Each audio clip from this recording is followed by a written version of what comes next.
Halo, saya Dino Patijalal di suatu kafe di London. Kita semua shock melihat serangan Amerika dan Israel terhadap Iran.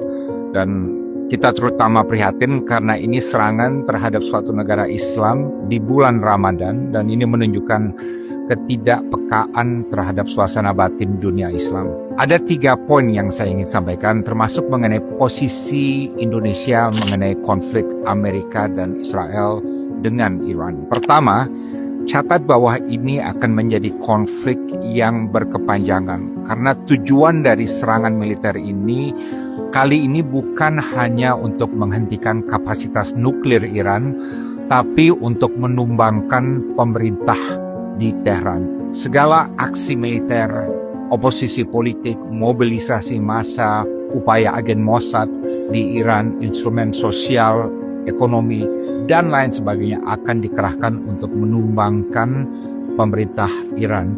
Dan pada saat yang bersamaan, pemerintah Iran juga tidak akan tinggal diam dan mereka juga akan melakukan segala cara untuk melawan intervensi luar ini. Dan mengingat Iran berbeda dari Venezuela, mempunyai jaringan politik dan militer yang cukup signifikan di beberapa wilayah di luar Iran, di Timur Tengah, maka dapat dipastikan bahwa perang ini juga akan menyeret pihak-pihak luar dan akan menyebarkan guncangan di luar wilayah Iran. Dan kalaupun pemerintah di Teheran tumbang, dan kemungkinan ini juga ada, maka ini juga tidak otomatis baik secara moral, secara hukum internasional, memberikan pembenaran terhadap aksi militer yang dilakukan Amerika Serikat dan Israel.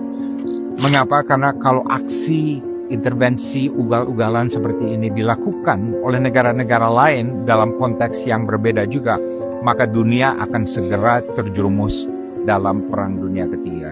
Kedua, kita harus jelas sejelas-jelasnya bahwa dalam konflik ini Iran adalah pihak yang diserang oleh Amerika dan Israel, bukan pihak yang menyerang Amerika atau Israel. Dan bahwasanya perundingan antara Amerika dan Iran belum berhasil, ini tidak memberikan pembenaran bagi Amerika Serikat untuk melakukan serangan militer terhadap Iran, apalagi pemerintah Oman yang selama ini menjadi mediator dalam perundingan damai antara keduanya menyatakan sudah ada kemajuan yang signifikan dalam proses perundingan Amerika dan Iran ini. Serangan militer terhadap Iran menandakan adanya suatu tren yang mengkhawatirkan di Amerika Serikat bahwa segala perselisihan yang tidak sesuai dengan kemauan Trump akan diselesaikan dengan cara perang atau kekerasan. Dan pendekatan seperti ini sangat berbahaya sekali bagi stabilitas dan perdamaian internasional. Ketiga,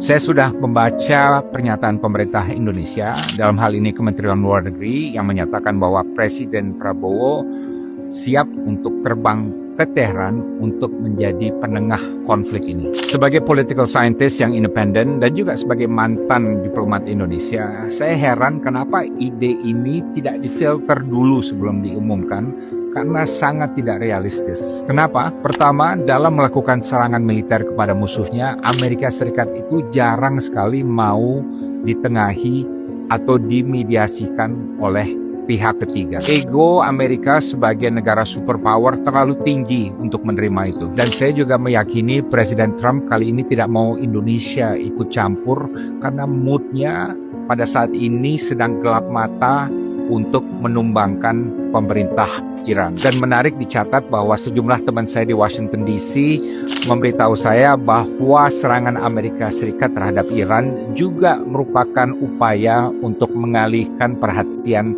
dari Epstein Files, kasus Epstein Files yang sekarang semakin merongrong pribadi Presiden Donald Trump. Kedua, realitanya pemerintah Iran belakangan ini tidak begitu dekat dengan pemerintah Indonesia. Dalam 15 bulan terakhir, Presiden Prabowo tidak pernah bertemu dengan Presiden Iran dan juga tidak pernah mengunjungi Iran.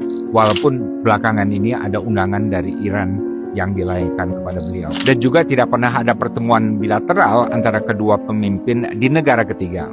Misalnya sewaktu KTT BRICS atau sewaktu KTT D8. Menlu Sugiono juga tidak pernah melakukan kunjungan bilateral ke Teheran walaupun pernah ketemu sekali dengan menlu Iran di Jenewa. Dengan kata lain, belum ada suatu kedekatan atau trust dari pemerintah Iran terhadap pemerintah Indonesia sekarang ini. Ketiga, kalau Presiden Prabowo merencanakan untuk terbang ke Teheran untuk melakukan mediasi, tidak mungkin Presiden Trump atau Menteri Luar Negeri Marco Rubio sebagai pihak yang menyerang Iran akan bersedia berkunjung ke Teheran. Ini tidak realistis dan tidak akan mungkin terjadi.